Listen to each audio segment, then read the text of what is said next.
Halo, Assalamualaikum warahmatullahi wabarakatuh. Bertemu lagi dengan Silvi Julianti. Di sini, saya akan membahas materi tentang IP address dan subnetting. Seperti yang sudah dibahas, IP address adalah Internet Protocol Address adalah deretan angka unik yang menjadi identitas atau alamat digital sebuah perangkat HP, laptop, server ketika terhubung ke jaringan internet atau jaringan lokal. Pasti itu subnetting. Subnetting adalah teknik membagi satu jaringan IP besar menjadi beberapa jaringan kecil. Tahu subnetwork atau subnet untuk mengoptimalkan penggunaan alamat IP, meningkatkan efisiensi, serta memperkuat keamanan jaringan.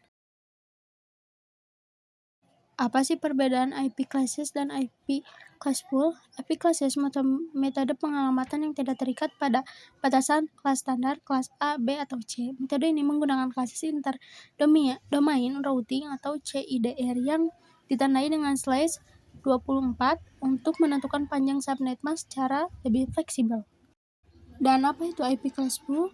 Pembagian atau pengelompokan alamat IP menjadi beberapa kategori, yaitu kelas A, B, dan C, yang dibedakan berdasarkan ukuran jaringan dan jumlah perangkat yang bisa ditampung, dengan subnet mask yang tetap dan tidak bisa diubah.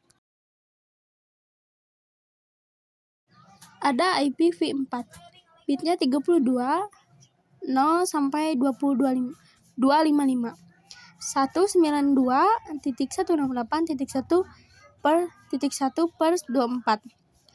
Prefix total IP yang bisa digunakan subnetting IP total 32 dikurangi 24 sama dengan 8. Hasilnya 2 pangkat 8 hasilnya 256. Subnet mask 256 dikurangi 256 sama dengan 0, yaitu 255.255.255 yang 0. IP network 0, IP broadcast 255, IP range 1 sampai 254. Network lebih kecil dari IP broadcast. Nah, selanjutnya ada subnetting, yaitu 10.10.10.50 atau per 27. IP total 32 kurangi 27 hasilnya 5, yaitu 2 pangkat 5 hasilnya 32. Subnet mask 256 kurangi 32 hasilnya 244. Blok 1 IP network 0, IP broadcast 32 kurangi 1 sama dengan 31. IP range 1 kurangi 30. Blok 2 IP network 32. IP broadcast 2 kali 32 sama dengan 64. Kurangi 1 sama dengan 63. Jadi IP range-nya 32 sampai 62. IP range lebih kecil dari IP network, lebih kecil dari IP broadcast. Apa sih perbedaan IP publik dan IP privat? Mari kita perjelas. IP publik adalah alamat IP unik yang diberikan oleh penyedia layanan internet atau ISP kepada perangkat atau router untuk terhubung kepada internet. Alamat ini bersifat global, dapat diakses dari mana saja dan berfungsi mengidentifikasi perangkat di jaringan publik. Nah, kalau IP private atau internal adalah alamat IP khusus yang digunakan dalam jaringan lokal atau LAN, seperti di rumah, kantor, atau kafe, dan tidak bisa diakses langsung dari internet. Nah, karena sudah, mari kita praktekkan di berikutnya. Nah, kita di sini akan mempraktekkan yang tadi sudah kita bikin PPT-nya. Kita akan praktekannya di Cisco Packet Trace. Nah, di sini pertama-tama kita membutuhkan, di ruangan 1 kita membutuhkan 2 PC. Sedangkan di ruangan 2 kita membutuhkan 3 PC.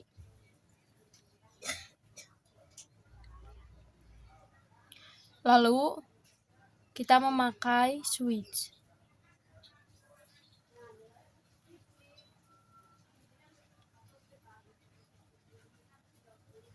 Untuk menghubungkan switch dan PC kita membutuhkan kabel.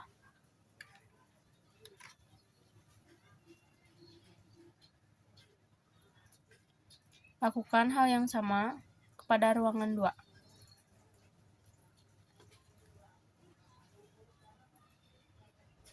Nah, jika sudah, klik PC, pergi ke desktop, lalu masukkan IP-nya. IP-nya yang tadi 10.10.10.10 karena 32 bitnya. Kita salin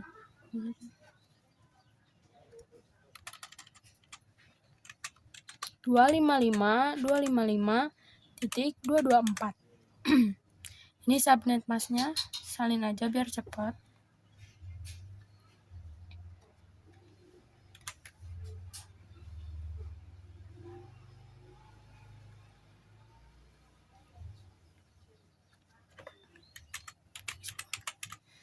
Kita ganti dengan 11 karena nggak boleh sama ya.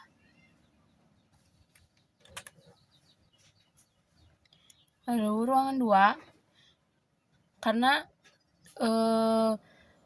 bitnya 33 sampai 66, jadi kita pakai 50 aja ya. Dari 50.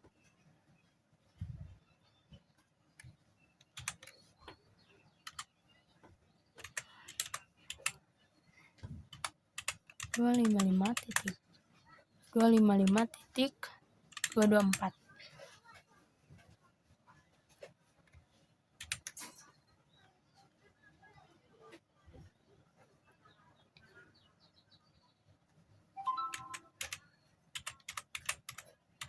Ini pakai 51. Ingat ya, nggak boleh sama.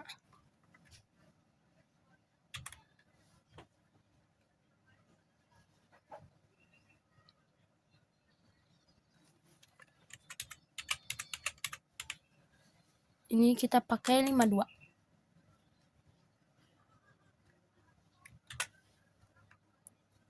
Nah, kita kan akan menghubungkan ruangan 1 dan ruangan 2. Gimana sih menggunakannya? Menyambungkannya, kita harus memakai router. Pakai yang ini aja. Lalu untuk menyambungkannya kita menggunakan kabel.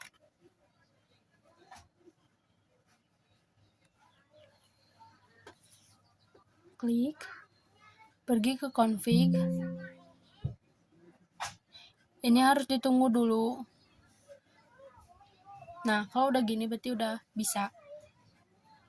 Klik gigabit internet. Ini di ruangan 1. 10.10. Tadi kan sampai 11. Nah, ini berarti 12. Untuk subnet masknya sama ya.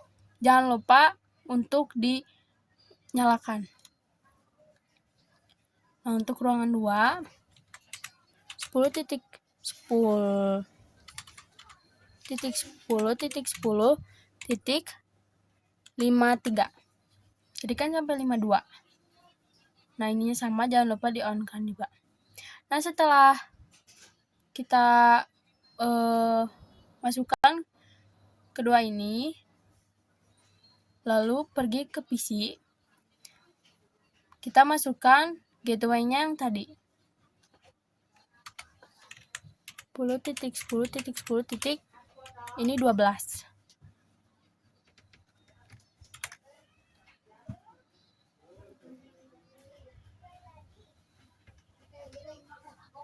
Ini sama karena di ruangan yang sama.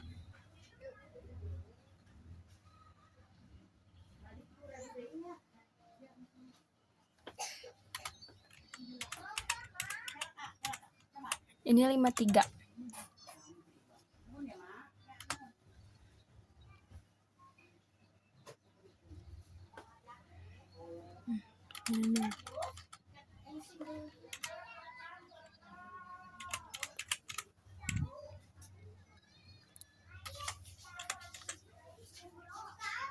Nah, udah. Kita pergi ke PC berikutnya, masukkan yang sama.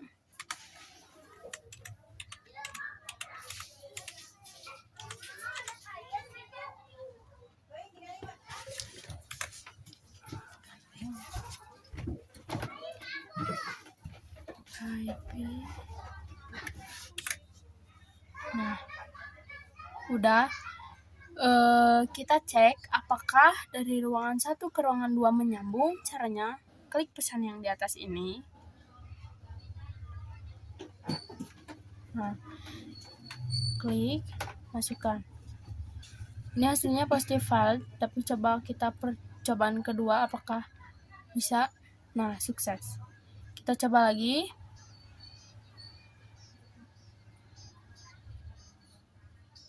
Di percobaan kedua pasti selalu sukses.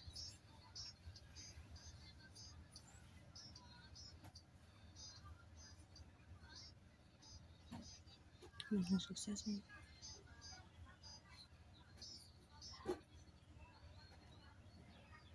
Nah, udah sukses. Ini semuanya udah sukses. Berarti antara ruangan 1 dan ruangan 2 sudah terhubung. Sekian dari saya. Jangan lupa untuk memantau materi selanjutnya. Tunggu aja materi selanjutnya ya. Terima kasih yang sudah menyimak. Wassalamualaikum warahmatullahi wabarakatuh.